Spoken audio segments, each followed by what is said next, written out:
مدرسہ تجوید القرآن کے 33ویں سالانہ جلسے کا پرجوش انعقاد، علماء کرام کے بصیرت افروز بیانات۔ مدرسہ تجوید القرآن کے 33ویں سالانہ جلسے کا انعقاد مورخہ 29 مارچ بروز بدھ صبح 10 بجے تظہر مدرسے کے مدنی ہال میں حضرت مولانا محمد اسماعیل خان صاحب مفتاحی کے زیر صدارت منعقد ہوا۔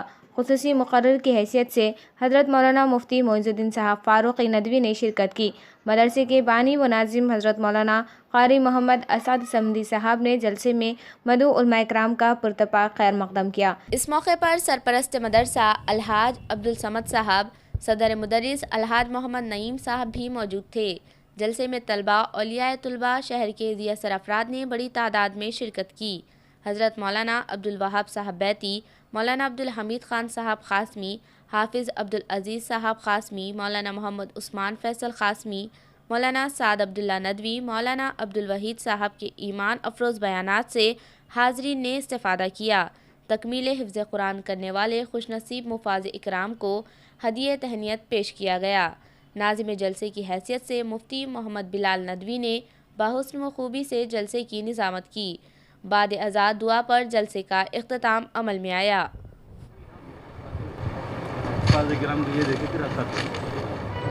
کہ کون سی بات کب اور کیسے کہی جائے، کون سی بات کب اور کیسے کہی جائے، اگر ہو یہ سلیقہ تو ہر بات سنی جائے۔ بسم اللہ الرحمن الرحیم، قل هو اللہ احد اللہ الصمد، لم یلد ولم یولد ولم یکن له کفوا احد۔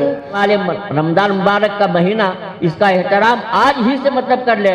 ہو سکتا ہے کہ اگلا آج منگل کو تیسرا روزہ بھی رہ سکتا ہے، تیسرا روزہ ہو سکتا ہے، تو رمضان مبارک میں گھر کے عورتوں کو، بچیوں کو پابند کرے، روزہ رکھے۔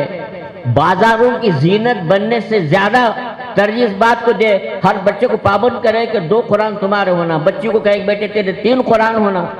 اور قرآن ایک تو پڑھنے کا ہمیں ثواب ملے گا، اور اپنے بزرگوں کے نام پہ اس کا ایصال ثواب کرنے کا بھی موقع ملے گا۔ تو مدرسہ تجوید القرآن جس کو دیکھ کر طبیعت خوش ہوتی ہے، اور سارے مدارس کے جلسوں سے زیادہ تعداد اس میں آتی ہے، لوگ کھینچ کے کراتے ہیں۔ جہاں قاری صاحب کا دعوت نامہ چلے گا، کوئی مطلب ہے کہ عذر نہیں کر سکتا، رد نہیں کر سکتا، کاروبار کو چھوڑ کر مدرسے میں شرکت کرتا ہے۔ اور ہر سال مطلب ہے کہ مدرسے کے سالانہ جلسے کو دیکھ کر، تعلیم مظاہرے کو دیکھ کر، طلباء کی تعداد کو دیکھ کر، ان کے وضاحت دیکھ کر اندر سے طبیعت خوش ہوتی ہے، اور دل سے دعا نہیں کرتی کہ اللہ تعالیٰ مدرسے کو دن دگنی رات چوگنی ترقی عطا فرمائے، اور مدرسے کو اللہ تعالیٰ نظر بد سے محفوظ فرمائے، اور قاری صاحب کو اور مطلب ایک حوصلہ اللہ عطا فرمائے کہ جس طریقے سے اب تک 33 سال تک چلا ہے، آئندہ بھی ایسا قاری صاحب کو میں یہ دعا دیتا ہوں کہ آئندہ اور 33 سال پورے کرے اللہ تبارک تعالی ہم سب کے بیٹھنے، کیونکہ علماء کرام کا ایک ازدحام ہے، جمع غفیر ہے، سبھی کو مطلب 10-15 منٹ سننا ہے۔ میں اپنی بات کو لمبی نہ کرتے اسی پر مطلب ختم کرتا ہوں۔ اللہ تبارک تعالی ہم سب کے بیٹھنے کو، مدرسے کو کامیاب سرفراز فرمائے، آمین۔ وآخر دعوانا ان الحمدللہ۔ آپ سے درخواست ہے اس مجمع سے اپنے بچوں کی، اپنی نسلوں کی فکر کریں۔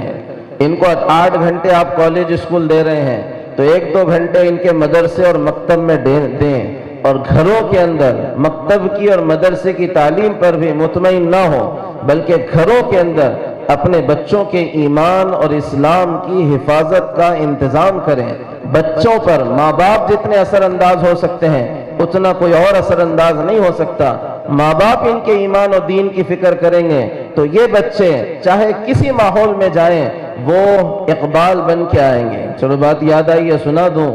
اقبال کو ہم دیکھتے ہیں ان کی ظاہری شکل کے اعتبار سے تو کیوں نہیں لگتا کہ کوئی ملا آدمی ہے، کوئی مولوی آدمی ہے، بلکہ یوں لگتا ہے ایک پروفیسر آدمی ہے اور ایک لیکچرر آدمی ہے۔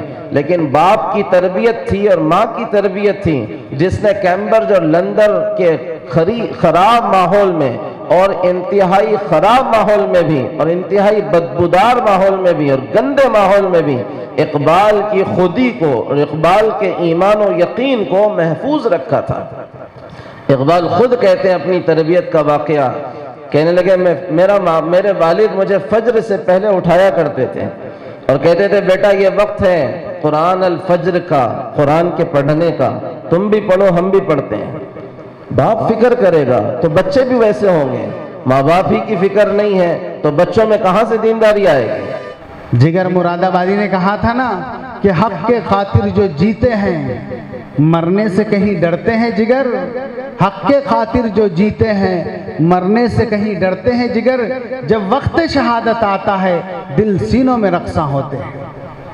ایک مسکان نے ایک آواز لگائی حق کی، 400-500 کا مجمع قدم روک دیا، ایک آواز تھی وہ حق کی آواز جس نے باطل میں لرزہ پیدا کر دیا تھا۔ ایسے ہی حق والے مرنے سے نہیں ڈرتے، وہ تو موت کو اپنی بہت بڑی کمائی سمجھتے ہیں۔ تو میرے دوستو، ہمارے طلبہ کے اندر یہ جذبہ ہو، قرآن ہو، علم ہو، تو یقین مانو آپ باطل کی طاقتیں مکڑی کا جالا ثابت ہوگی۔ مکڑی کا جالا، اللہ کو دیر نہیں لگے گی ان کو ختم کرنے کے لیے۔ اللہ نے کہا لَقَدْ كَانَ فِي قَصَصِهِمْ عِبْرَةٌ لِأُولِي الْأَلْبَابِ، قرآن میں بہت سے واقعات بیان کیے گئے اور اس میں بتایا اس میں عبرت ہے عقل رکھنے والے کے لیے۔ دنیا میں فرعون آیا، حامان آیا، شداد آیا، قوم عاد آئی، سمود آئے، اور سب نے کہا انا ربکم الاعلی، ہم تو بڑے خدا بن گئے، ہم بہت پاورفل بن گئے، ہم سپر پاور بن گئے۔ کیا انجام کیا اللہ تعالیٰ نے؟ فرعون کو پانی میں ڈبا کر مار دیا۔ کہنے لگا اس وقت، ڈوبتے وقت کہنے لگا آمنت برب موسیٰ و ہارون، میں ایمان لایا موسیٰ اور ہارون کے رب پر۔ اللہ نے کہا آلان وقد عصیت من قبل، ارے نالائق اب ایمان لاتا ہے، اس سے پہلے تو بڑی نافرمانی کی۔ اس کا پورا فوج سمیت اس کا نام اور وجود مٹا دیا اللہ تعالیٰ نے۔ اپنے شہر سے جڑی ہر خبر جاننے کے لیے جڑے رہیں میری آواز نیوز 24 لائیو کے ساتھ، اور میری آواز نیوز 24 کو لائک کریں، شیئر کریں، سبسکرائب کریں۔